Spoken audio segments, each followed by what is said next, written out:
Hai hai dhaggeeffattoota kabajamtoota YouTube chaanaalii kooti. Akkam jirtan? Ani nagaa koo galata Waaqayyoo haa ta'u, isinillee akka nagaa taatan abdiin qaba. Har'a kanaan fidee dhufee qoricha mataa keenya nu jalaa ciccitu, kan nu jalaa caccabu, kan filamuu didu, bifa akkuma qumatii isaatiin kan nu teechisu isaan akkasiin fidee dhufee har'a jechuudha. Warri maatii naa ta'aa turtan guddaa galatoomaa, warri maatii naaf hin taane seenaa maatii naa ta'aadha. Laayik gochuun na jajjabeessuu hin irraanfatinaa isiniin jedha. Har'a viidiyoon ani hojjedhu viidiyoo mataan keenya kan nu jalaa ciccitu, kan nu jalaa caccabu, rukkinni isaaniitti illee kan nu jalaa hir'atu. Ijoolleen hedduun gaafii na gaafatanii turtanii dhiifama hamma yoonasitti natti hin tolle gaafii keessa isinii deebisuu hin dandeenye. Har'allee asumaan gaafii keessa isinii deebise. Viidiyoo mataan keenya kan jalaa ciccinneef maaltu nu barbaachisa kan jedhu qabadhee isinii dhufee jira. Laayik sheer koomenti gochuun ijoollee kaan biraanis warri fayyadamanis nama baay'eetu qoricha kana barbaaduuf jira waan ta'eef laayik gochuudhaan sheer gochuudhaan biraan ga'uun irraanfatinaa isiniin jedha. Akkuma agartan maarree mataan kiyyaa rukkinni isaatillee baay'ee dabalee jira. Dheerinni isaatillee baay'ee na dabalee jira. Faayidaa argee tanaan jira. Silaan ofii kiyyaa faayidaa argeef immoo nama biraatiif dabarsa jechuudha. Gaafiin keessanii gaafiin ijoolleen dhiiratis na gaafattanii, ijoolleen shamarraniitis na gaafattanii. Viidiyoon yeroo darbe irratti hojjedhe shunkurtii, bishaan shunkurtiitii fi bishaan tomaatoo yookiin bishaan dinnichaati. Inni suni obboleettiin kiyya arrii namatti baasaa naan jedhanii tana fayyadamuu didee dhuguma moo sobaa naan jettee jirti. Haasofni nama hundaa wal qixaa miti waan ta'eef an ofii kiyyaa fayyadamee sila waan ofii kiyyaa argisiis dhiyeesse waan ta'eef bishaanichi faayidaa guddaa qaba. Akkamittis akka dibatan isinitti agarsiisee jira waan ta'eef viidiyoo darbe irratti seenatii laayikii godhaatee viidichas jala seenatii ilaalaa jechuudha. Viidicha mataan keenya akkamitti akka nu lasallasu, yeroo gabaabaa keessatti akkamitti akka nu dheeratu, bakka viitaaminii hedduudha kan of keessaa qabu. Bishaan dinnichaa, shunkurtii fi buuphaa jechuudha. Buuphaa ishee bicaa sana osoo hin taane ishee adii sana viidicha jala galaatti ilaalaa isiniin jedha akkamitti akka fayyadaman. Har'a immoo qoricha mataa keenya akka nu walaa hin ciccinne hin urkaa jechuudha. Baay'ee bareedaadha. Obboleessi kiyya tokkos gaafii na gaafatee ture viidiyoo san jalatti. Qorichichi kuni dubartoota qofaaf moo dhiiraaf illee ni fayyadanaan jette. Egaa ijoolleen dhiiraa warri faashinii amma hordofan ijoollee hedduutu jira. Dhiira siin jedhu, dubartii siin jedhu fayyadamuu ni dandeessaa jechuudha. Fayyadame rakkoo hin qabu. Innaa obboleettiin kiyya isheen takka qoricha mataan kiyyaa garuu rukkaadha. Haphina isaa tan barbaade. Dheerina isaa hir'isuu hin barbaanne haphina isaa qofaan barbaade naan jette. Viidiyoo san irratti dhiifama ammaaf qoricha isaa yookiin shaampoon isa haphisu ni jira. Shaampoo san caalaa mooyyuu kireemiin inni kun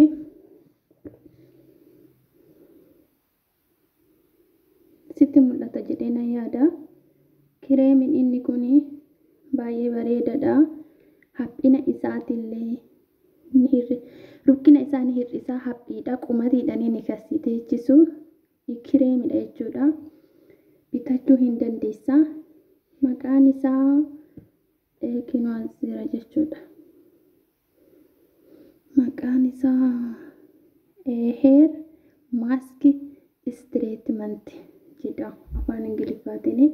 Gara afaan Oromootti immoo naa heenu shurrubbaa keenyaaf akkuma qumatii isaatti kan nu teechisu kireemii jechuudha. Isa kana jechuudha. Fayyadamuu ni dandeessan jechuudha. Oh my god. maawuraatiin badee ifama maawuraatiin badee deebi'e.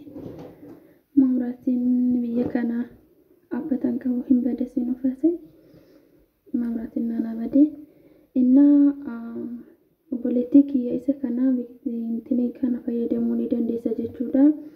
Kireemii kana jechuudha. Heer maaskii istiriitimantii akka qumatuma isaatti si teechisa. Haphina isaatillee hamma tokko si teechisa. Isa caalaa garuu iyyuu shaampoon tokko ni jira. Innaan bite viidiyoo siifan hojjedha jechuudha. Ammaaf deebiin kan kee kanuma. Innaa har'a immoo viidiyoon hojjechuu dhufee inni as keessa jiru kuni qurufudiidha. Qurufudiidha jechuudha. Maalan godhe seetanii qurufudii firee 15 bishaan fakkeenyaaf amma bishaan burcuqqoo shaayii tokko ni ho'ista. Erga bishaanichi si ho'een booda qurufudii lakkoofte jechuudha. Baaraati yookiin intini duqeetii isaa osoo hin taane qurufuduma qurufudii jechuudha. Lakkooftee firee 15 jechuudha. Ni danfista. Daqiiqaa 15 erga bishaan ho'een booda kan itti naqxu. Daqiiqaa 15 erga si ho'een booda qurufudii itti dabalta jechuudha. Erga qurufudii itti dabalteen booda daqiiqaa 10 erga xiqqoo dafeen booda bishaanicha erga qorreen booda pilaastikii akkanaatti naqadheeni. Pilaastikii ishee kana jechuudha. Kaza pilaastikicha asiin uree tanaan jira. Akka bishaanichi kun keessaa yaa'u jechuudha. Xixiqqaatee yaa'a. Kaza maalan godha mataa kiyya nan miiccadha. Erga miiccadheen booda mataa kiyya iddoo kana qixxaashaa jechuudha.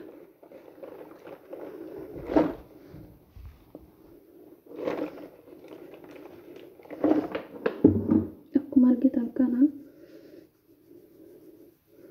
hin ciccitullee hin haphatullee qumati bakka mataa tokkofame fakkaata.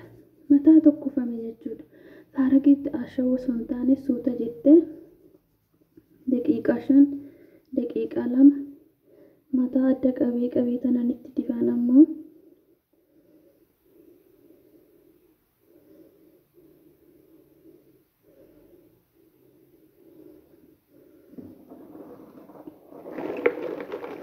keessa isaa hundumaa jechuudha.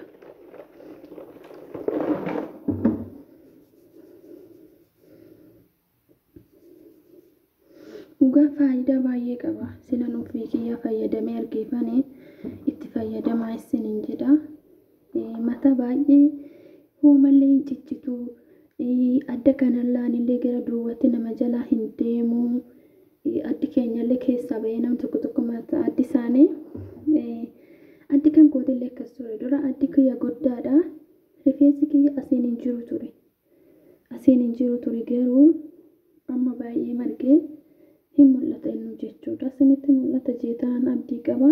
Inni huhurraan kun hundumti isaatu jechuudha. Asiinillee gurra kana duuba ture. Amma ginii margee gurra kana asitti ta'ee jira.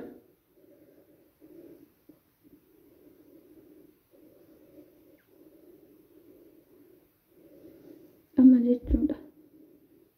Isa kan akka dheeraa kanuun irraa fuudhe kinuu gaggabaabduun tun hin jirti. Mataa beebii jedhamti. Ginii maqaa qabdi. Innaa itti fayyadamaa isiniin jedha. Faayidaa qaba.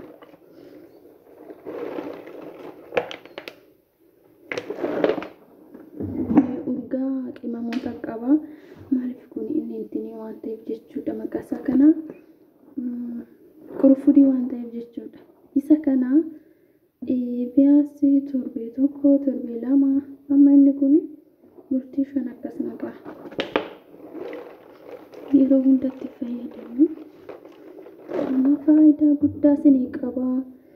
Ijoolleen tokko qibaatiin wayinii jira jedhu giniin kan bitamudha. Ijoollee hedduu fuula irratti yaasee jira jechuudha. Dabbasaa fuula irratti yaasee jira. Inni kun immoo yoo rakkoon qabu idduma mataan kee qilleensi alaa deemee iddoo haphatee akka rukkisuuf akka hin ciccinneef faayidaa guddaa qaba jechuudha.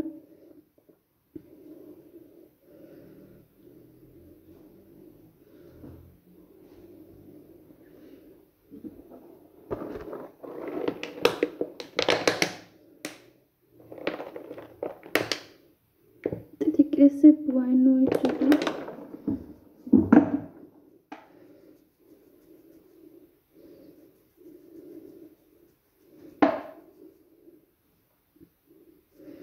Innaa ani kanan dhufee har'a isinitti agarsiisuudhaaf waan ta'eef dibachuudhaaf osoo hin taane dibadhee isinitti agarsiisuudhaaf kan dhufe waan ta'eef viidiyoo biraatiin amman deebi'ee dhufutti nagaan naa turaadhaa.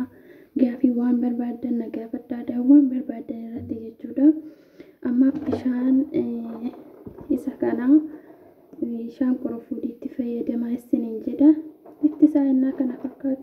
Inni yoo bultii 2-3 bule akkas ta'a. Viidiyoo narraa hojjedhee kana fakkaataa guyyaa biraa viidiyoo biraatiin nan deebi'ee dhufutti nagaan naa turaa isiniin jedha. Gaafii